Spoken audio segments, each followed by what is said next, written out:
Welcome. In this tutorial, we'll build a JavaScript function that counts how many times each letter appears in a string. This is a great exercise to understand objects, string methods, and regular expressions. We'll walk through the logic to demonstrate how the counts are tracked. Let's get started and break it down together. Our goal is to scan a string and count how many times each letter appears. We'll skip spaces and focus only on actual characters. The results will be a JavaScript object with the letters as keys and the counts as values. Let's now explore the code that makes this possible.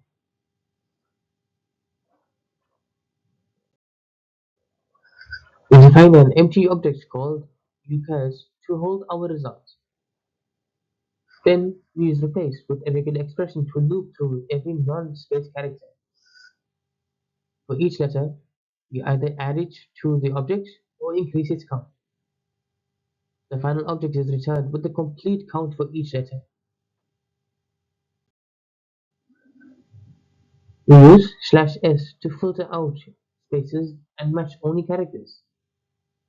The function inside replace acts as a loop over these characters. We either set the count to 1 or add 1 to the existing count. This approach is fast and compact for counting characters in any string. Here's what the function returns for our example sentence. You can see the characters like E and O appear more frequently. Even uppercase and lowercase versions are counted as they are. This function works for any combination of visible characters in a string.